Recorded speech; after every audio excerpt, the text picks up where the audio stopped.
श्री राधे राधे। आपका स्वागत है मेरे इस YouTube चैनल डिवाइन हिंदी कहानियों में। आज मैं आपको श्रावण मास कथा का 14वां अध्याय सुनाऊंगी। अगर आपको मेरा ये अध्याय पसंद आए तो मेरे इस चैनल को कमेंट बॉक्स में कमेंट जरूर करें।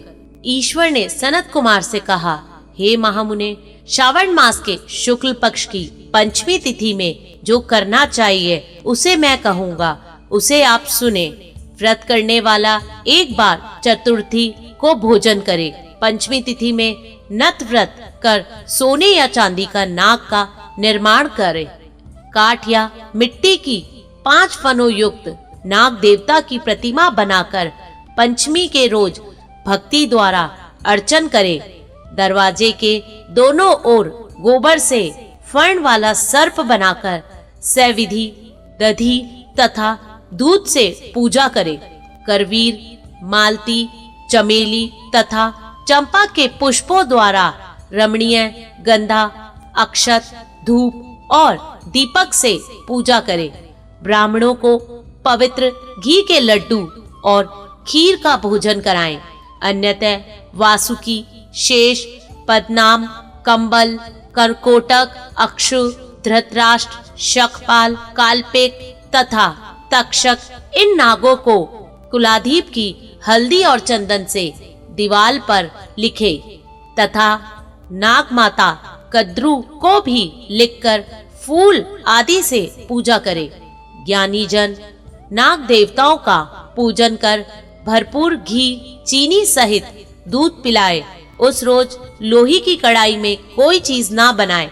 नैवेद्यार्थ भक्ति द्वारा गेहूं, दूध का पायस बनाकर भुना चना, धान का लावा, भुने हुए जौ नागों को दे और आप भी इन्हीं चीजों का भोजन करें।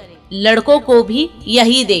इस दिन लड़कों को ये चीजें देने मात्र से दांत मजबूत हो जाते हैं।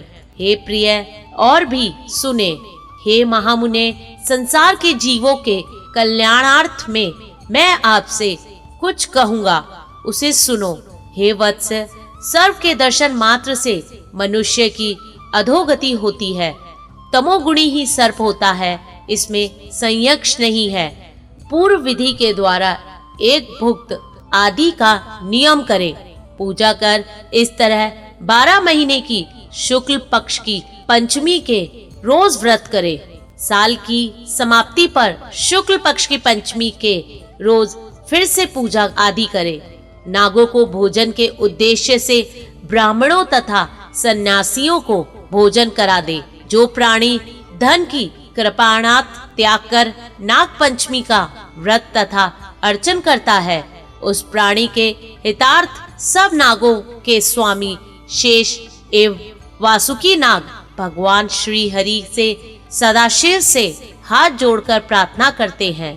शेष और वासुकी की प्रार्थना द्वारा शिव और भगवान विष्णु प्रसन्न होकर उस जीवन की सब कामनाओं को परिपूर्ण करते हैं। यह जीव नागलोकों में अनेक तरह के भोगों को भोगने के बाद में बैकुंठ लोक को या शोभायान कैलाश में जाकर शिव या विष्णु का गण होकर परम आनंद का भागी हो जाता है। हे वत्स, आपसे मैंने नागों का यह नाग पंचमी व्रत कहा। अब और क्या श्रवण करने की अभिलाषा करते हैं, उसे कहिए। धन्यवाद। अगर आपको मेरा ये चैनल पसंद आए तो मेरे इस चैनल को लाइक, सब्सक्राइब तथा शेयर करना ना भूलें। श्री राधे राधे।